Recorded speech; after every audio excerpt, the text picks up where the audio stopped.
98 दाखले दिले गेले असं आपण सांगतो, पण मागणी पण 500ची झाली आहे. म्हणजे असं नाहीये की लोक मागणी करतात आणि दाखले मिळत नाहीयेत. जी मागणी आली त्या तुलनेमध्ये सगळी त्या ठिकाणची छाननी करून ते दाखले दिले जात आहेत.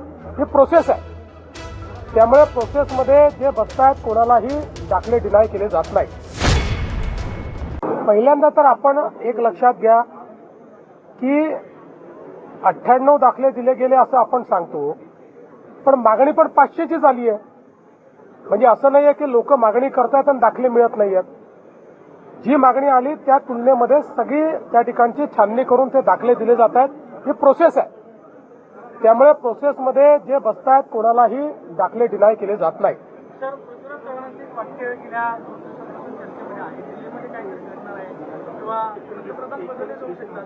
धनंजय माडिक असं म्हटलं की दिल्लीमध्ये काहीतरी घडत आहे. मात्र 31 पर्यंत मराठी पंतप्रधान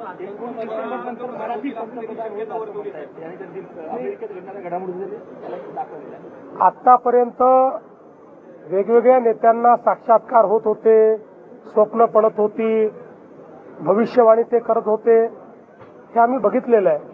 पण पृथ्वीराज बाबांसारखा ज्येष्ठ नेता जे महाराष्ट्राचे मुख्यमंत्री राहिले, पीएमओचे मंत्री राहिले, त्यांनाही असे साक्षात्कार व्हायला लागले तर मात्र निश्चितपणे मला असं वाटतं की त्याच्यामध्ये काहीतरी थोडं काळबेर आहे.